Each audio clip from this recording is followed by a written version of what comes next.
है। चलो भाई, आप लोगों ने सिखा दिया, कोई नहीं आया तो कुछ तो थे। मुझे लगता है निराकार विषय में वो आगे चलेंगे, तो करने जी प्रारंभ कर सकते हैं जी। जी सादर नमस्ते सभी को।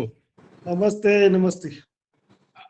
आज फिर से अवसर मिला है आप सबके साथ इकट्ठा होने का, और जो श्रृंखला आर्य समाज के नियमों की चर्चा पे चल रही है, जिसमें हम दूसरे नियम पर पहुंचे हैं, उस श्रृंखला में एक कदम आगे बढ़ने का प्रयास करते हैं। कुछ सत्र पहले हमने एक वाक्य कहा था, आर्य समाज के नियम जैसे एक शास्त्र। अनायास एक वाक्य प्रयोग उसमें हुआ था, और जैसे जैसे हम आगे इसका अभ्यास करते जा रहे हैं, हमारी आपकी चर्चा होती जा रही है, वो वाक्य चरितार्थ होता जा रहा है कि सही में आर्य समाज के नियमों को ऋषि के साहित्य के प्रकाश में पढ़ा जाए तो ये अपने आप में एक शास्त्र का स्वरूप धारण कर सकते हैं, अपने आप में एक संहिता बन जाएगी कि इनको देखकर ही हमें काफी ऋषि का अध्यात्म समझ में आ जाएगा। वैदिक अध्यात्म आगे पढ़ने के लिए कुछ योग्यता भी हम बना पाएंगे। तो आज जिस चर्चा की बारी है, अब तक हमने दूसरे नियम में परमपिता परमात्मा के पहले विशेषण का जो प्रयोग किया गया दूसरे नियम में, सच्चिदानंद स्वरूप, उस पर चर्चा की। सत्य को समझा, चित्त को समझा, आनंद को समझने का प्रयास किया। हर विषय पे और गहराई में जाने की संभावना रहती ही है, लेकिन क्योंकि हमने श्रृंखला आगे बढ़ाते जानी है, तो आज हम उसके आगे के विशेषण पर चर्चा करने का प्रयास करते हैं कि ईश्वर निराकार हैं। निराकार शब्द जो है, ये एक आर्य समाजी की सबसे पहली पहचान है, नास्तिक के बाद वाली। सबसे पहले जब उस पर आरोप लगाया जाता कि क्या तुम नास्तिक हो, तो उसकी सफाई जब पेश करता आर्य समाजी, तो सबसे पहले उसको क्या कहना पड़ता, देखो हम निराकार ईश्वर में मानते हैं। ये सफाई देनी पड़ती उसको। और जब कोई व्यक्ति या तो नया समाज में जुड़ता, समाज के अध्यात्म को समझने का प्रयास करता, या तो छोटेपन से आर्य समाजी के घर में जब थोड़ी थोड़ी समझ उसकी होने लगती और उसको सिद्धांतों की समझ दी जाती, तो सबसे पहले जो चीज उसे समझाई जाती वो होती है निराकार ईश्वर। और आप भी अगर किसी ऐसे अनुभव से गुजर रहे हैं कि या तो घर में कोई छोटा बच्चा है या कोई नया व्यक्ति समाज के साथ जुड़ा है, तो सबसे पहले ईश्वर की सिद्धि के बाद के कदम पर उसको जो बात समझनी है वो है ईश्वर निराकार है।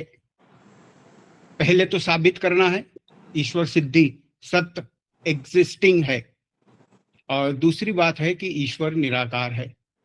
ईश्वर को निराकार साबित करने के लिए जो चर्चा सामग्री हमने अपने उपयोग में लानी है वो इतनी सारी है। सत्यार्थ प्रकाश में भी इतनी जगहों पर ऋषि जी ने बार बार पुनरावृत्ति करते हुए भी निराकार शब्द पे फिर से चर्चा की है। और मुझे तो ये संभावना दिख रही है कि आज हम इस चर्चा को खत्म भी नहीं कर पाएंगे, इतनी सामग्री है सत्यार्थ प्रकाश में सिर्फ निराकार विशेषण पर। और मेरी समझ से अगर इस निराकार शब्द को ठीक से व्यक्ति न समझे तो आगे वो कुछ खास बढ़ भी नहीं सकता। उसके दो मुख्य कारण हैं। एक मुख्य कारण है कि निराकार ईश्वर मानने वाले लघुमती में हैं। बहुत कम लोग हैं जो ईश्वर को निराकार मानते। पूरी दुनिया भीड़ लगी हुई है, सब लोग बिना पूछे ईश्वर को साकार ही मानते। उनकी जो परवरिश हुई है, उनको जिस तरह से बड़ा किया गया है, वो यही समझ के बड़े हुए हैं कि ईश्वर शरीरधारी होता है, ईश्वर साकार होता है। तो कईयों के लिए तो ईश्वर निराकार होता है ये एक दूसरी दुनिया की बात है। तो मुख्य कारण यह है कि ईश्वर को निराकार मानने और उसको निराकार समझने के प्रयास करने वाला व्यक्ति कोने में है, छोटी जगह पे है, कम संख्या में है। और एक दूसरा कारण यह है जो सब पे लागू होता है, समाजी हो कि ना हो, कि क्योंकि हम जन्म लेके इस धरती पर आए, हमने जो भी समझ अपनी बढ़ाई वो भौतिक साधनों से बढ़ाई। पढ़ाई की तो आंखों से की, कोई नई बात सुनी समझी तो कानों से सुनी, कई सारी ज्ञान की बातें हमने अपनी इंद्रियों से इस जगत से जानी समझी। तो हमारी एक लत हो गई है, एक आदत हो गई है, और वो आदत ये है कि हम सिर्फ किसी भी वस्तु को समझते हैं तो वो भौतिक ही होती है, इस बात से उसकी शुरुआत करते हैं। और ये हर व्यक्ति पर लागू होता है। किसी नास्तिक को ईश्वर समझाना हो तो भौतिक जगत से आया है तो वो पहले भौतिक बातें ही करेगा, कैसा लगता है, कैसा दिखता है। और जो साकार से निराकार समझना चाहता है तो वो भी दोनों तरह से फंसा हुआ है। एक तो बहुत सालों से साकार मान के चला आ रहा, और उसकी पढ़ाई, उसका अध्ययन अध्यापन, उसके समझ का विकास भी भौतिक तरीकों से हुआ है। जिसने अपनी अभौतिक सोच को विकसित किया है, अभौतिक सोच, जो आंखें बंद करके सोच सकता है, या आंखें भले खुली हों फिर भी अभौतिक सोच सकता है, वो व्यक्ति जल्दी समझ पाएगा। अभौतिक सोचना, आपने आजकल एक शब्द सुना है, अंग्रेजी में सोशल मीडिया पर बहुत चलता है। एक आध वक्तव्य भी हमें इस विषय पर देने का अवसर मिला था, विचार मणि श्रृंखला जो हमने अपनी चैनल पर लगाई है, उसमें वो शब्द है मेटा, META, मेटा। मेटा शब्द बहुत चल पड़ा, बहुत बड़ी सोशल मीडिया की कंपनी ने खुद का नाम बदल के मेटा रख दिया। और मेटा फिजिक्स होता है, मेटा वर्ल्ड होता है, मेटा यूनिवर्स होता है। मेटा का संक्षिप्त में अर्थ ये होता है बियॉन्ड, से परे। तो जिसको से परे सोचना आता है, कैसे? दृष्टि से परे, समय से परे, दिशाओं से परे, सोच से परे, अब तक की अपनी समझ से परे जिसको सोचना आता है वो आध्यात्म में अंदर जा पाएगा। तो आज हम ऐसा कुछ प्रयास करेंगे कि हम ईश्वर निराकार, ईश्वर निराकार, ईश्वर निराकार बोलते रहते हैं। तो निराकार ईश्वर क्या हमारी कल्पना में आए ऐसा होता है? उसके बारे में सोचें कैसे? आकार ही नहीं, निराकार का विचार कैसे करें? या तो हम सब मिलके भरी सभा में बैठे हैं और पता चलता भाई आर्य समाज का सत्संग है, सब निराकार बोल रहे हैं, मेरा परिवार आर्य समाजी, तो मैं कैसे साकार बोलूंगा? हाँ जी, ईश्वर निराकार है, मान लिया।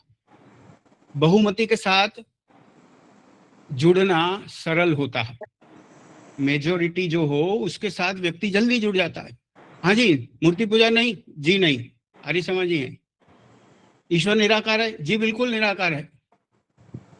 और रटे रटाए 5 तर्क तो अपने पास तैयार मिलते हैं कि किसी व्यक्ति को कहना हो कि क्यों निराकार है, तो ऐसे ऐसे ऐसे ऐसे गिने हुए तर्क तो मिल सकते हैं हमें। लेकिन क्या मैं जब खुद सोचता हूं तो मुझे प्रतीति होती है, मुझे महसूस होता है कि वो निराकार है? खुद के साथ सोच की ईमानदारी बहुत बड़ी चीज होती है कि मैं खुद में झांकूं, मैं निराकार मानता हूं, या मेरे सामने भी जैसे सोचने बैठूं, जैसे ध्यान में बैठूं, एक मूर्ति आ जाती, एक शरीरधारी आ जाते, या बड़ा सा आकार आ जाता, कोई पहाड़ आ जाता, आसमान आ जाता। अगर ऐसा कुछ होता है तो हम निराकार सिर्फ बोल रहे हैं। निराकार समझने में बड़ी मेहनत लगती है। एक कक्षा पास करने के बराबर है निराकार की अनुभूति, आध्यात्म की एक कक्षा पार करने के बराबर। कोशिश करते हैं हम, जब जिस भी सत्र में हम नियम की चर्चा को आगे बढ़ाते हैं, तो सबसे पहले जैसे जिस नियम पर हम चल रहे हैं उसकी भाषा पढ़ लिया करते हैं। तो ये भाषा हमारे सामने है, ईश्वर सच्चिदानंद स्वरूप, इसकी बात हम कर चुके। अब आई है बारी निराकार। कुल शब्द 20 और शब्द जितने भी हैं उनमें जितने गुण हैं उनको अगर गिना जाए तो गुण 22। इस तरह की हमारी चर्चा है। तो निराकार शब्द की जो बात हमने करनी है उसमें इसका अंग्रेजी शब्द भी हमने समझ के चलना पड़ेगा। हर बार देखा करते हैं हम, God is existent, intelligent and blissful.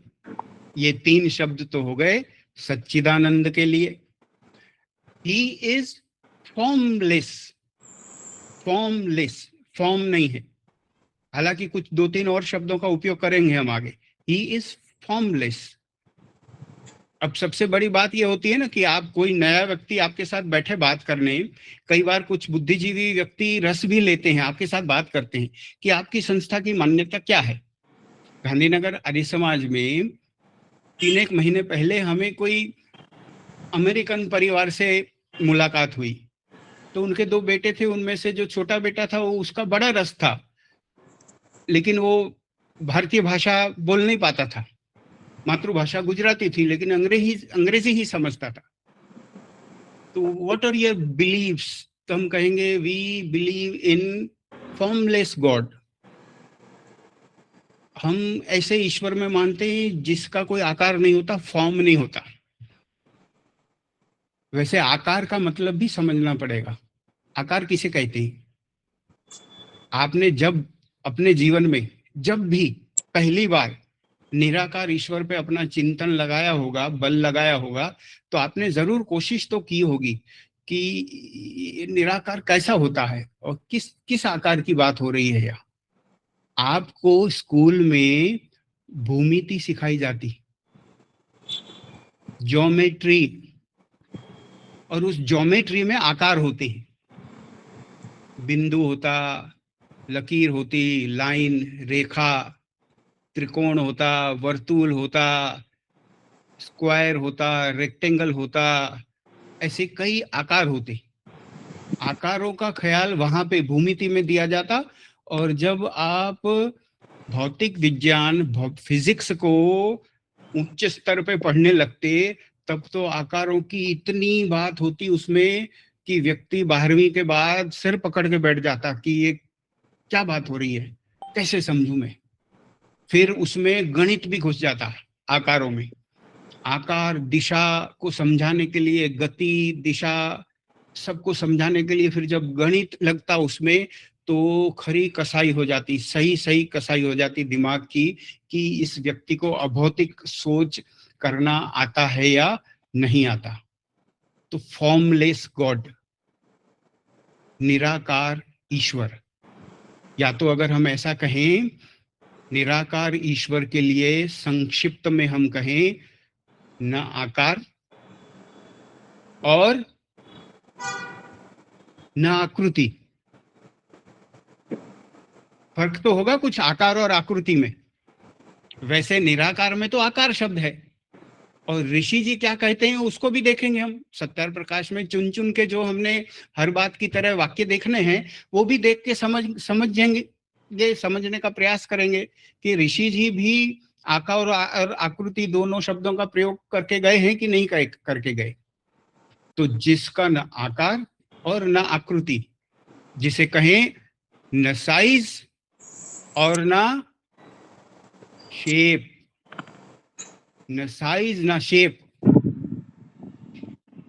ये तो सरल अंग्रेजी है, साइज भी सब समझते हैं और शेप भी सही सब समझते हैं। तो ईश्वर का न आकार है, माने न साइज है, और न आकृति है, माने न शेप है। वैसे अभी तक हम आकार का मतलब क्या समझते थे? क्योंकि हमारी निराकार की बात शुरू करने के तुरंत बाद का जो स्तर आता था वो मूर्ति पूजा पे आ जाता था। जहां भी हम निराकार की बात शुरू करते थे, बस 5 मिनट में हम मूर्ति पूजा पे पहुंच जाते थे। तो हम आकार माने मानव का आकार यही समझते हैं। वैसे वो मानव का आकार नहीं है, मानव की आकृति है। यहां हमने समझना है आकार और आकृति का भेद।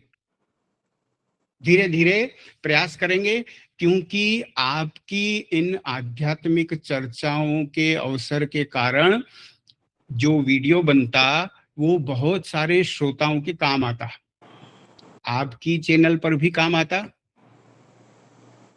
बहन दीपालिका जी पंचाल जब उसको अपलोड करती उस पे, और लेट्स गो फिलोसॉफिकल चैनल पर से भी ये वीडियो रखा जाता, और वहाँ उसी नाम के फेसबुक पेज पर भी जब रखा जाता, दोनों जगहों पर नई नई जनता उस पे आती है।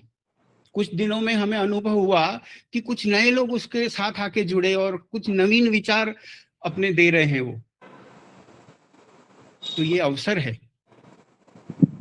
ऋषि जो ज्ञान का सागर छोड़ के गए, उनके अनुयायी के तौर पे आपका हमारा ये कर्तव्य है कि अधिक से अधिक इस विद्या को हमने पहुंचाना है, और सरल से सरल स्वरूप में पहुंचाना है। अच्छे से अच्छे तकनीक का उपयोग करके सबको समझ में आए इस तरह से पहुंचाना है।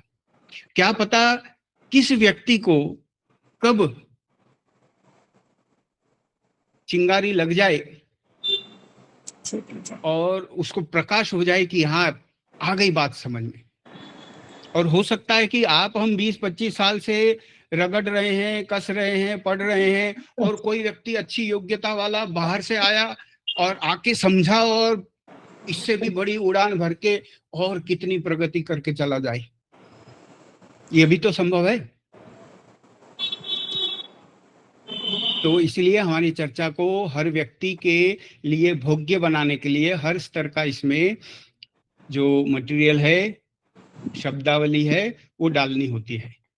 जब हम निराकार ईश्वर को साइज और शेप के स्वरूप में समझ चुके, शुरुआत की हमने अपनी चर्चा की, तो ईश्वर निराकार हैं इस बात को हमने ऐसे परिभाषित करने का प्रयास किया कि उनका आकार नहीं है, आकार रहित हैं। और आकार नहीं होने से, आकार के बगैर वाले वो होने से उनकी कोई आकृति भी नहीं है। तो मूल बात है कि आकार नहीं है और इस कारण से उनकी आकृति नहीं है।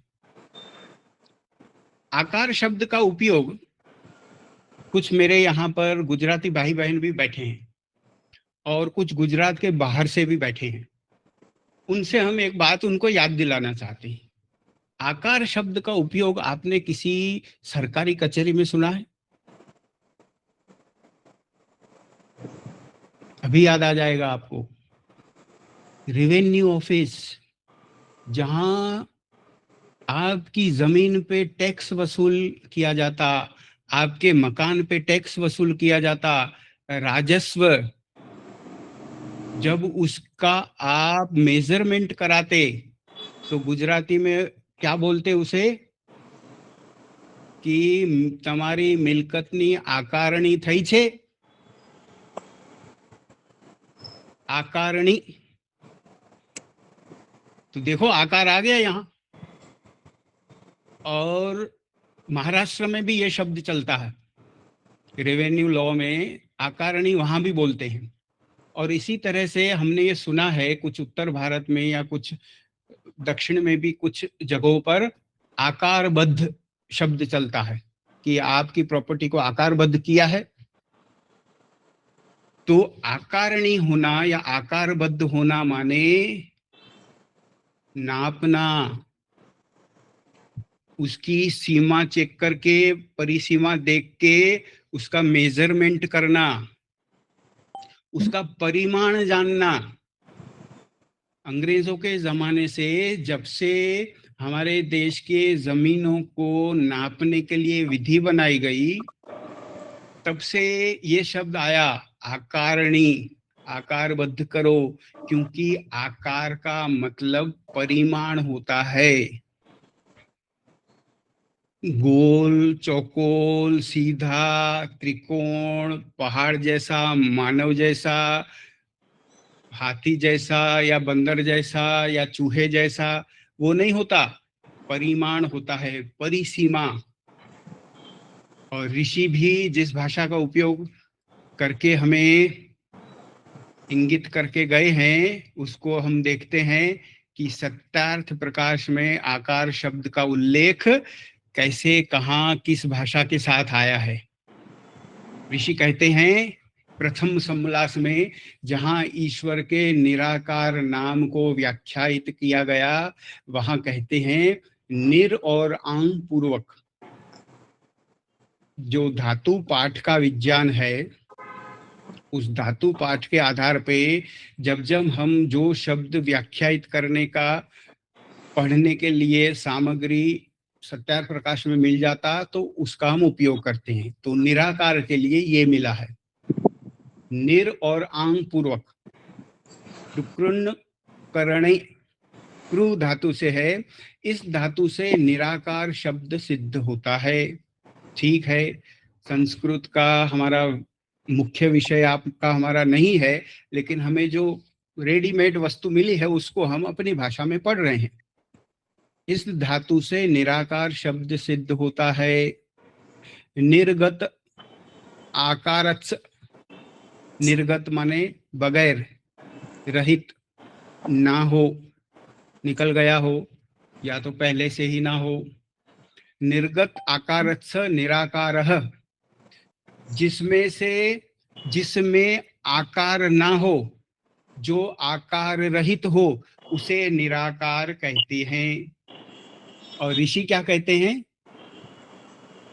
ऋषि तो सामान्य शब्दों के साथ साथ कुछ और बड़ा सा ज्ञान का मोती भी दे जाते हैं। जिसका आकार कोई भी नहीं और न कभी शरीर का धारण करता है, इसलिए परमेश्वर का नाम निराकार है। जिसका आकार कोई भी नहीं और न कभी शरीर धारण करता है, शरीर का धारण करता है, इसलिए परमेश्वर का नाम निराकार है। तो यहां भी आकार का इशारा शरीर की तरफ है। वो शरीर धारण नहीं करता, मुख्य उदाहरण देके बताया, इसलिए वो निराकार है। और क्योंकि हमने छोटेपन से बस ईश्वर अवतार नहीं लेता, इसलिए ईश्वर को निराकार साबित करने की मेहनत की है। ईश्वर निराकार है, उसको कैसे निराकार समझें और पाएं, उसके लिए इतनी ज्यादा मेहनत नहीं की है। हो सकता है हमें अगर मूर्ति पूजा के बातों पर कहीं खंडन, कहीं मंडन करने की बहुत आवश्यकता नहीं पड़ती, तो हम निराकार शब्द पे इतना अंदर जाते भी नहीं। तो निराकार जिसका आकार ना हो और जो शरीर धारण नहीं करता, इसलिए उसे निराकार कहते हैं। और इसी तरह से बहुत प्रचलित उक्ति, बहुत प्रचलित, मूर्ति पूजा की बात करने के लिए तो बस शुरुआत ही इसी से होती है, न तस्य प्रतिमा अस्ति। और कैसी सरल हिंदी जैसा वाक्य है, याद भी हो जाता है। जब मूर्ति पूजा की बात होती, शास्त्रार्थ होता, तो यही बात आती। तो सत्यार्थ प्रकाश में भी इसका उपयोग है। यजुर्वेद के 32वें अध्याय का 3रा मंत्र है, और जो सब जगत में व्यापक है, उस निराकार परमात्मा की प्रतिमा, परिमाण, परिमाण, अभी अभी जिसकी बात की हमने, सादृश्य, उनके जैसा दिखने वाला, सिमिलर लुकिंग, सादृश्य, वह मूर्ति नहीं है। गुरुतत्व विद्यार्थी जी जब कहे गए कि सत्यार प्रकाश को इतनी बार पढ़ने के बाद जब जब फिर से पढ़ता हूं तब तब कोई नया प्रकाश ही प्राप्त होता है, तो यहाँ एक इशारा है। ऋषि जी ने निराकार, मूर्ति, प्रतिमा, इन सब चीजों को समझाने के लिए ईश्वर के एक दूसरे ही गुण का उल्लेख किया है। आप देखिए, मंत्र तो प्रतिमा के विषय में है, मूर्ति नहीं है उसके विषय में है। आइडल वर्शिप की बात हो सकती है कि भाई शेप नहीं है उनका, कोई प्रतिमा नहीं है, मूर्ति नहीं है, बुत नहीं है उर्दू में कहें तो। लेकिन उन्होंने शुरू क्या किया? जो सब जगत में व्यापक है। व्यापक जैसा तो कोई शब्द था नहीं ऊपर मंत्र के हिस्से में। जो सब जगत में व्यापक है, क्योंकि महर्षि जी का सबसे बड़ा तर्क ये है कि भाई देखो, अगर तुमने साकार मानने की भूल करी तो सबसे बड़ा झटका जो लगेगा वो ये लगेगा कि तुम ईश्वर की सर्वव्यापकता को मान ही नहीं पाओगे, विभु नहीं मान पाओगे उनको। विभु, विभु माने सर्वव्यापक। तो अगर ईश्वर सर्वव्यापक नहीं है, या जो आप मान रहे हो वो सर्वव्यापक नहीं है, तो वो ईश्वर नहीं है। मान लो आप किसी बड़ी सत्ता, बड़ी अस्तित्ववान शक्ति की बात करने लगे हो और बहुत सारी उसमें ताकत आपको दिख रही है, और सोचते सोचते सोचते सोचते पता चला कि सर्वव्यापक नहीं है, तो छोड़ दो, वो भगवान नहीं है। ऐसी भी भाषा का उपयोग कहीं ऋषि जी ने किया है। जो तत्व, जो वस्तु, जो पदार्थ आपको विभु नहीं प्रतीत होता, वो प्रभु नहीं हो सकता, वो ईश्वर नहीं हो सकता, वो परमेश्वर नहीं हो सकता। सर्वव्यापकता धराशायी हो जाएगी अगर ईश्वर को साकार माना तो न तस्यम प्रतिमा अस्ति, जो सब जगत में व्यापक है उस निराकार परमात्मा की प्रतिमा, परिमाण माने छोटा, बड़ा, मोटा, पतला, लंबा, नाटा, परिमाण, मेजरमेंट, सादृश्य, उनके जैसा लुकलाइक, जैसा दिखने वाला कुछ और, वह मूर्ति नहीं है। ठीक है, एक प्रमाण मिल गया हमें सत्यार प्रकाश में हमारी विचार सामग्री के लिए। और इसी तरह से यजुर्वेद के ही 40वें अध्याय का 8वां मंत्र जो है, मंत्र तो बड़ा सा है, उसके एक शब्द का आधार लिया है ऋषि ने। ईशोपनिषद का भी भाग है ये। अकायम, ईश्वर को अकायम कहा है। तो अकायम से भी पता चलता है काया नहीं है, काया रहित है। तो काया रहित है तो माने निराकार है। जो जो आधार हमें एक प्रमाण के तौर पे बिल्कुल तैयार परोस के दे के गए हैं ऋषि, सिर्फ वही उठा उठा के पढ़ रहे हैं हम। अकायम, काया रहित। और इसी तरह से जो हम दो बातें लेके चले हैं, सादी हिंदी में तो हमें समझ में जल्दी आ जाएगा, उसकी बात तो हम करेंगे, लेकिन प्रमाणों का जो गुच्छा है वो पहले खोल लेते हैं। आकार की बात तो हमने देख ली, और आकृति की बात भी एक जगह आई है। आकृति शब्द का उपयोग ऋषि जी ने किया है, और हम अपने समझने के लिए माने कि आकार तो परिमाण है, सीमा है, मेजरमेंट है, लेकिन आकृति वो है जिसे आज तक हम आकार बोलते रहते हैं। जो गोल, चौकोर, त्रिकोण, मनुष्य जैसा, पहाड़ जैसा, वन जैसा, पेड़ जैसा, बिंदु जैसा, लकीर जैसा, ये सब जो चीजें हम कहते हैं वो आकृतियां हैं। जैसे मनुष्य की एक आकृति है, गाय की एक आकृति है, कोई भी पशु अपनी आकृति से पहचाना जाता है और उसे आकृति को देख के कहते हैं कि हाँ ये वो है। और पेड़ पौधे भी आकृति से पहचानते हैं, देख के कहते हैं। कई लोगों को अच्छी समझ होती है पेड़ पौधा पहचानने की, तो वो आकृति देख के कहते हैं कि ये तो फला फला पेड़ है।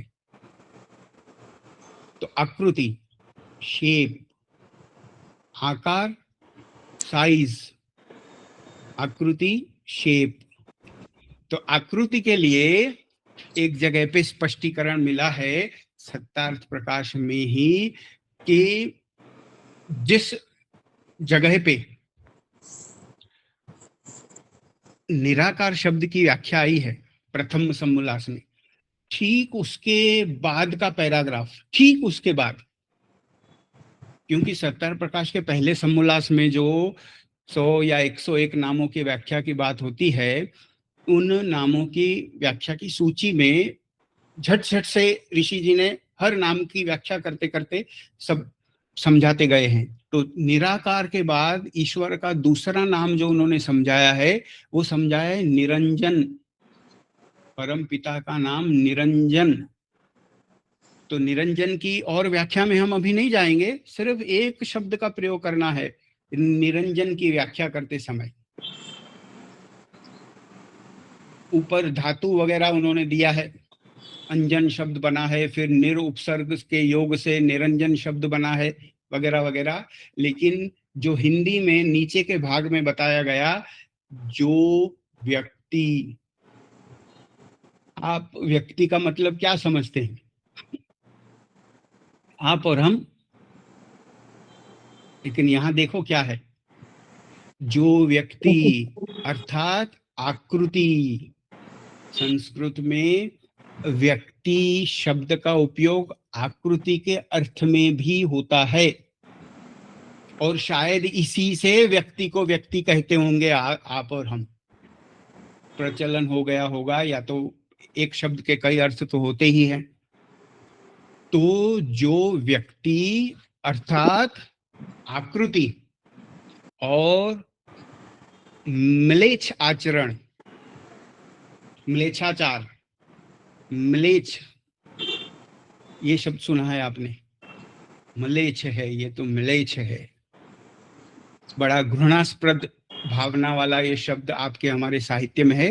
म्लेच्छ माने अवैदिक, वेद विरुद्ध आचरण करने वाला व्यक्ति, उसे म्लेच्छ कहते हैं। मांसाहार करने वाला, शराब पीने वाला, और जो जो मना किया ईश्वर ने वो सब करके जीवन जीने वाला, वो म्लेच्छ कहता। तो जो व्यक्ति अर्थात आकृति, म्लेच्छाचार, दुष्ट कामना और चक्षुरादि इंद्रियों के विषयों के पथ से पृथक है, इससे ईश्वर का नाम निरंजन है। तो ईश्वर को निरंजन कहने के जो कई कारण दिए उन्होंने, वो म्लेच्छाचार नहीं करते, दुष्ट कामना नहीं करते, इंद्रियों के पथ से पृथक हैं, साथ साथ में आकृति से भी पृथक हैं, वो आकृति रहित हैं। व्यक्ति अर्थात आकृति। तो निरंजन नाम जो पड़ा उसमें एक कारण है शेपलेस, विदाउट एनी शेप, आकृति रहित वाले वो ईश्वर। तो न आकार न आकृति। तो हम करेंगे ये कि जब जब हम ईश्वर के निराकार नाम को अपने विचारों में लाएंगे तो ये दोनों अर्थ साथ में लेके चलेंगे। हम लेके चलेंगे कि निराकार ईश्वर माने जिनका न आकार है और जिनकी न आकृति है। ये दोनों बातें साथ में चलाएंगे, तब हमको दो बातें याद रहेंगी कि न उनकी कोई साइज है, सीमा है, मेजरमेंट है, और ना ही उनका कोई शेप है, आकृति है। ये दो चीजें हमारे चिंतन का भाग बननी चाहिए। और इसीलिए आकार और आकृति दोनों के लिए सत्यार्थ प्रकाश में जो हमें मार्गदर्शक शब्द मिले, उनका हमने यहाँ आपके सामने रखना ठीक समझा, और उसको अभी हमने सुना पढ़ा है। वैसे आकार क्या होता है, थोड़ा कॉमन सेंस से समझने का प्रयास करते हैं। आप और हम इतना तो अपनी एक लाइन बना के चल रहे हैं कि आकार माने सीमा, परिसीमा, लिमिटेशन, मेजरमेंट। तो आकार क्या होता है, जिसको आप साइज कह सकते हैं, परिमाण कह सकते हैं, मैग्नीट्यूड कह सकते हैं। उस आकार के लिए सरल शब्दों में, सरल भाषा में, आकार का संबंध मुख्य रूप से विस्तार और परिमाण से है। कितना कितना का जवाब जो मिले वो आकार में होगा। बड़ा, कितना बड़ा, विशाल, कितना विशाल। तो आकार का संबंध मुख्य रूप से विस्तार और परिमाण से है। यह बताता है कि कोई वस्तु कितनी बड़ी या छोटी है। अगर ईश्वर के लिए हम कहते कि विराट, विशाल, सूक्ष्म वगैरह वगैरह हैं और उनकी नाप भी हमको मिल जाए, मेजरमेंट मिल जाए, तो बात खत्म हो गई। फिर वो जो हम ढूंढ रहे हैं वो ईश्वर नहीं है, क्योंकि वो निर हैं, निर, आकार रहित हैं। उनकी मेजरमेंट नहीं मिलेगी, उनकी गिनती नहीं मिलेगी, उनका परिसीमन नहीं कर सकते, उनका परिमाण नहीं बता सकते, उनका साइज या मैग्नीट्यूड या डायमेंशन नहीं बताया जा सकता, क्योंकि वो उससे रहित हैं। बहुत बड़े हैं, नाप नहीं सकते। वो कहने से ज्यादा सही ये होगा कहना कि नापने के साथ उनका कोई वास्ता नहीं है, मेजरमेंट के साथ उनका कोई लेना देना नहीं है। वो आकार रहित हैं। मेजर तो आकार वाली वस्तुओं को किया जाता है। और इसी तरह से आकार शब्द को समझने के लिए परिमाण या मैग्नीट्यूड जिसको हम कहते हैं, ये वस्तु के द्रव्यमान, आयतन माने वॉल्यूम, कितनी जगह घेरती है, और फैलाव को इंगित करता है। तभी तो जब हम ध्यान करने में बैठे और ईश्वर को साकार माने तो उनको एक जगह तो देनी पड़ेगी। कितने चौड़ाई रोकेंगे, कितनी लंबाई रोकेंगे। अगर आप बक्से में ले जा रहे हैं, आजकल लोग मूर्ति बना के बक्से में ले जाते, तो जगह तो घेरेगी, 2 कपड़े कम आएंगे अगर आप पेटी में डाल रहे हो तो। उनका कुछ विस्तार है, फैलाव है, क्योंकि साकार वस्तु की आप बात कर रहे हैं, परिमाण वाली वस्तु की बात कर रहे हैं। तो आकार में द्रव्यमान होता है, वॉल्यूम होता है और उसका फैलाव होता है। इसी तरह से अगर हम इस आकार शब्द का अर्थ अब ईश्वर पे लगाएं तो क्या भाषा समझेंगे हम? वो कहते कि व्याख्या यह है, ईश्वर निराकार है। ऐसा कहने का अर्थ यह निकालना चाहिए कि ईश्वर किसी भौतिक विस्तार या सीमा माने डायमेंशन में नहीं बंधा है। वह विभू है जिसका कोई अंत या माप माने मेजरमेंट नहीं है। अगर इस तरह से सोचने में बैठूंगा ध्यान करने, तो मेरी गाड़ी बिल्कुल सीधी और गति से चलेगी। नहीं तो हम सोचेंगे अरे आकार रहित कैसे हो सकता है। अभी तक तो जितनी वस्तुएं जिंदगी में देखी सब शक्ल वाली देखी, सब आकार वाली देखी। तो इसमें आकार को समझने के लिए शुरुआत हमने की परिमाण से, परिसीमन से। तो एक बार इसकी पुनरावृत्ति कर लेते। बड़ा मार्गदर्शक वाक्य है ये, ईश्वर निराकार है। ये कहने का अर्थ यह है कि ईश्वर किसी भौतिक विस्तार या सीमा माने डायमेंशन में नहीं बंधा है। वह विभू है जिसका कोई अंत या माप नहीं है। इसको ऐसा भी बोल सकते हैं कि नहीं वो चौरस है, नहीं वो चतुष्कोण है, नहीं वो त्रिज्या है, नहीं कोई परिधि है, नहीं अब हाँ, ये बात भी आ रही है, ये आकृति की चर्चा में ये भी बात आ रही है आगे। उसकी आकारणी नहीं हो सकती, आकार में वो बध नहीं सकता, उसको नापा नहीं जाता, उसको सोचा नहीं जाता, वो इतना नहीं सोचा नहीं जा सकता है, ऐसा नहीं है। सोचने की बात और है, सोचा जा सकता है, इसलिए तो आप और हम सोचने बैठे हैं उनको। हाँ, मतलब ये वो ये बात पूरा ठीक नहीं है, जान सकते, ये बात ठीक है पूरा नहीं जान सकते। कि परिमाण से रहित हो गए तो आकार से रहित वाली बात समझा दी। अब आकृति वाली बात आएगी, आकृति को भी समझना है हमने। जो मुनि जी ने रंग रूप शब्दों का प्रयोग किया बढ़िया से, वो सब चौकोर, गोल, चौरस नहीं, ये नहीं, वो नहीं, वो सब आकृति की बातें आती हैं। उन आकृति की बात को इस तरह से समझेंगे हम। इसी तरह से एक छोटे बुलेट पॉइंट्स इसको बोलते हैं एकेडमिक्स में, एजुकेशन के फील्ड में, कि पॉइंट वाइज किसी बात को समझा जाए। आकृति, शेप या फॉर्म, जिसे अंग्रेजी में जो आर्य समाज के दूसरे नियम का अर्थ किया गया, उसमें फॉर्मलेस बताया गया कि आकृति का संबंध वस्तु की बनावट, संरचना या रूप से है। रूप, दिखने वाला रूप जो आंखों को दिखता है, यह बताता है कि वस्तु के अंगों का विन्यास कैसा है, जैसे गोल, चौकोर, त्रिकोण आदि आदि आदि। और जब हम आगे कह चुके कि आकार ही नहीं, परिमाण ही नहीं, तो आकार नहीं होगा तो आकृति भी नहीं होगी। जब नाप ही नहीं तो फिर कोई भी नाप नहीं, कुछ भी नहीं है। आकृति के अर्थ को हम आकार के अर्थ में समाहित करके चलेंगे। आकृति की परिभाषा करते समय हम समझेंगे कि स्ट्रक्चर माने संरचना। आकृति यह तय करती है कि उस वस्तु के बाहरी किनारे या अंग किस प्रकार के हैं। आपने कितने भजन सुने हैं कि मूर्ति की आंखों की प्रशंसा करने के लिए भजन, मूर्ति के होठों की प्रशंसा करने के लिए भजन, बालों के लिए, शरीर के लिए, कपड़ों के लिए, चमक के लिए। तो ये सब वही तो है, उसकी बाहरी किनारियां, उसके बाहरी रूप रंग, उसका दिखाव, उसका कैसा दृश्य है, दिखने में वो कैसे लगता है, उसी की बात हो रही है। तो आकृति की ही बात हो रही है। आकृति के लिए अंगों माने पार्ट्स, अंग माने शरीर का जैसे अंग होता है, पार्ट या लिम्ब का होना अनिवार्य है। जिसमें आकृति होगी उसका कोई अंग होगा। जैसे त्रिकोण है तो उसकी 3 बाहें होंगी, गोल है तो वर्तुल की रेखा होगी।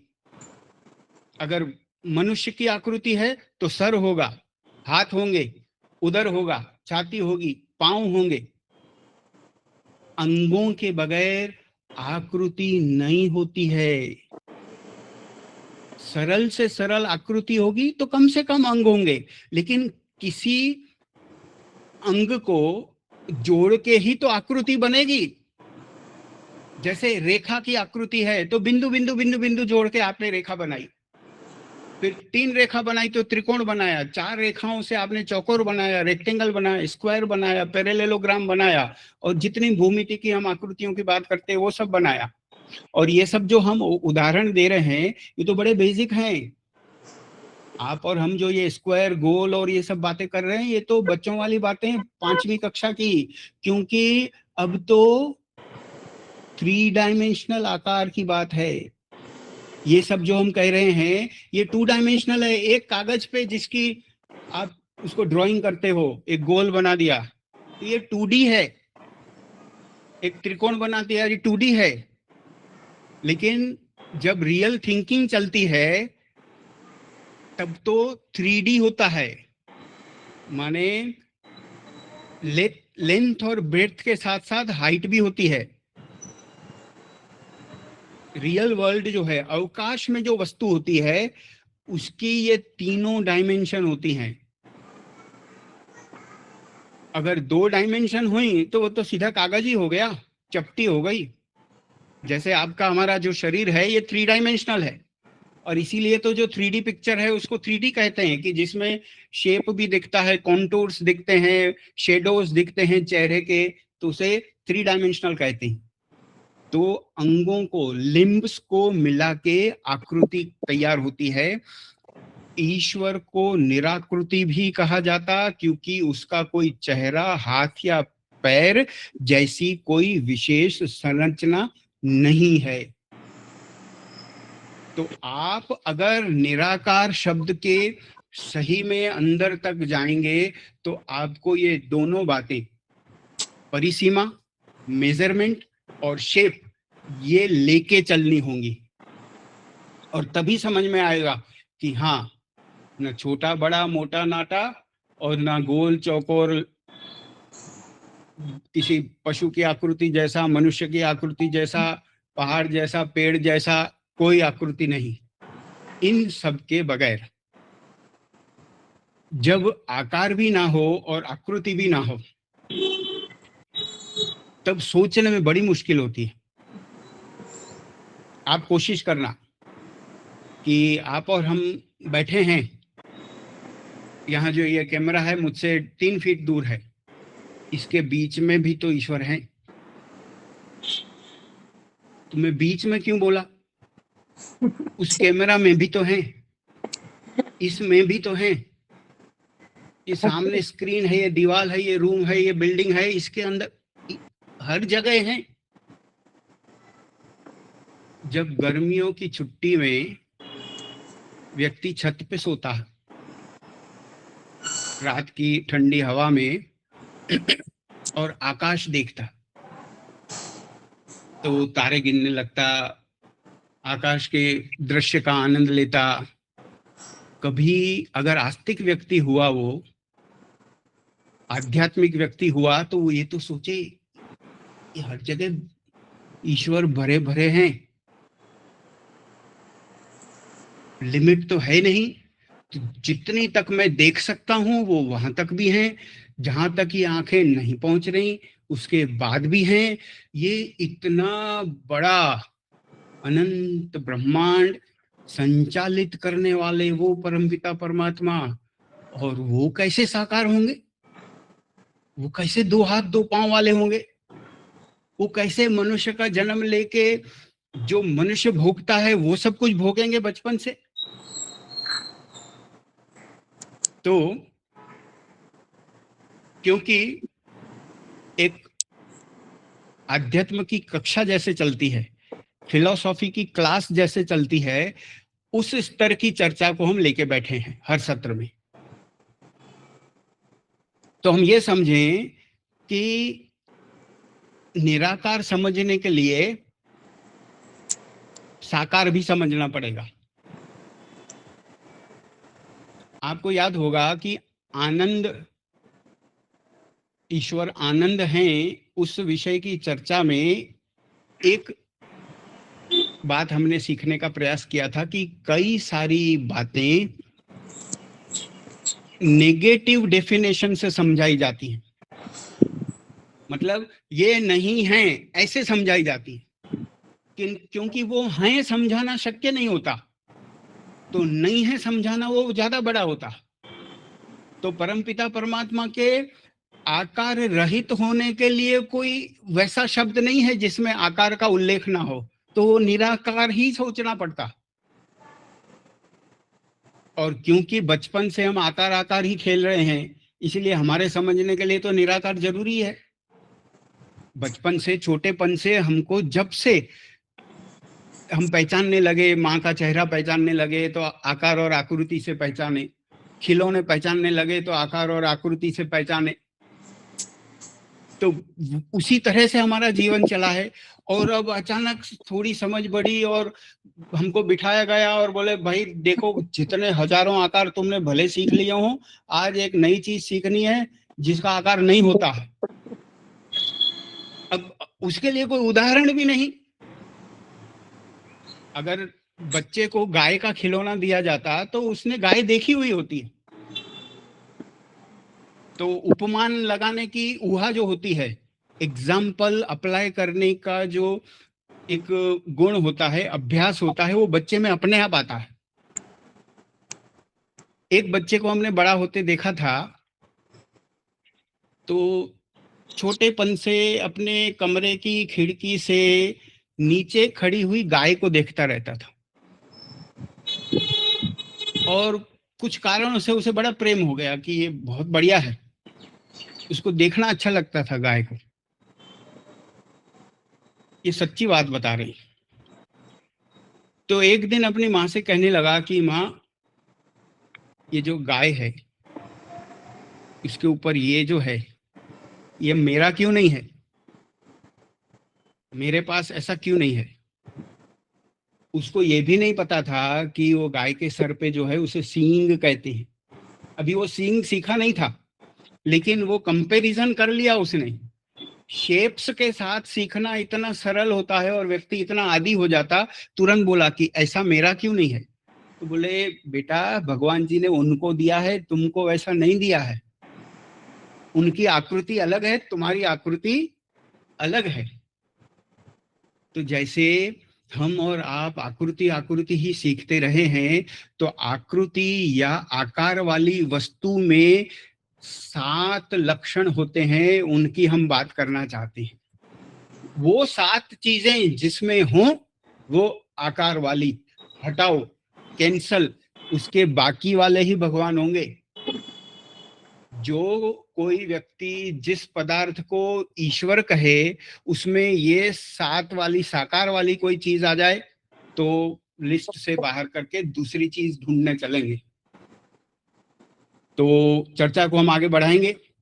अभी अभी हमने समय देखा, आज का समय हमारा मुलाकात का वक्त खत्म हुआ है। तो निराकार नाम, निराकार गुण परमपिता परमात्मा का, निर्गुण उपासना से कहें तो, उसकी चर्चा हम जारी रखेंगे। आगे जो भी अवसर मिलेगा आदरणीय मुनि जी के साथ बात करके। बाकी बहुत कुछ ऋषि जी हमारे लिए निराकार शब्द पे छोड़ के गए हैं, बहुत कुछ। इसलिए उस सबको समझना बहुत जरूरी है, ताकि हम बाकी गुणों की जब ईश्वर की बात करेंगे तो ये सब चीजें हमें बड़ी सरलता से समझ में आएंगी। तो हम यहीं पे आज हमारी वाणी को एक अल्प विराम देते हैं और आगे इस विषय पे आने वाली जो भी सत्र या कक्षा होगी उसमें हम चर्चा को आगे बढ़ाएंगे। धन्यवाद, नमस्ते। आपका धन्यवाद आचार्य जी।